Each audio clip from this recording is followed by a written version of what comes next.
કોઈ ફિલ્મ હોય તો 3 કલાક બાદ પૂરી થઈ જાય અને સમય જતા ભૂલી જવાય.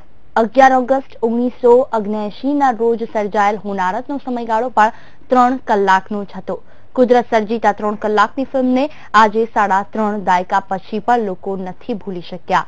દર વર્ષે જ્યારે 11 ઓગસ્ટનો દિવસ આવે ત્યારે લોકોના હૃદયમાં પણ પીડાનું પૂર આવે છે. નજર કરીએ હૃદયને હચમચાવતી હોનારતની અમુક તસવીરો પર.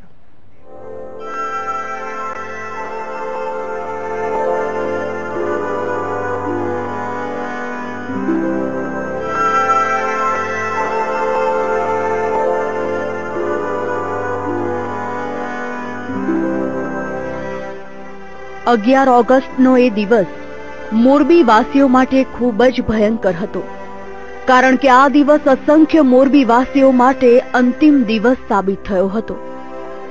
11 ઓગસ્ટ 1979 ના રોજ મોરબીમાં મચ્છુ ડેમ હોનારત સર્જાઈ હતી.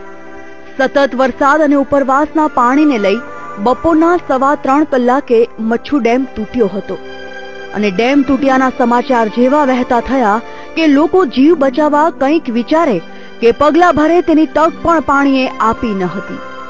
ધસમસતા આવતા મચ્છુના નીરે મોરબીને ઘેરી લીધું અને શરૂ થઈ સંહાર લીલા. માત્ર 2 જ કલાકમાં તો મકાનો અને ઇમારતો જમીન દોસ્ત બનવા લાગી. હજારો માનવ જિંદગીઓ પાણીમાં તણાઈ ગઈ. સૌથી વધારે અબોલ જીવોનો ભોગ લેવાયો હતો. જે બચી ગયા એ લાચાર આંખે પોતાના પરિવારજનોને મિલકતને તણાતા જોયા સિવાય કશું કરી શકવા અસમર્થ હતા. આટલા વર્ષો બાદ પણ મોરબી વાસીઓ મોતના તાંડવને ભૂલી શક્યા નથી. મોરબી હોનારત વખતે આવેલા મોતના પૂરના પાણી તો ઓસરાઈ ગયા છે, પરંતુ હૃદયમાં હજુ પણ હોનારતથી વાગેલા ઘા નથી રૂઝાયા. કોણે શું ગુમાવ્યોનો હિસાબ લગાવવો તો શક્ય જ નહોતો. બસ વધી હતી તો ફક્ત લાચારી, બેબસી અને અસહાયતા. 3 જ કલાકમાં આ ખેલ પૂરો થઈ ગયો અને તેની ભૂતાવળ સમી યાદગીરી કાયમ બની ગઈ.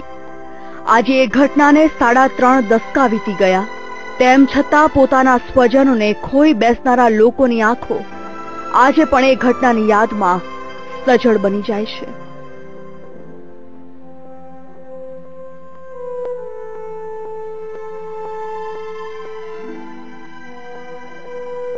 Bureau report, VTV news.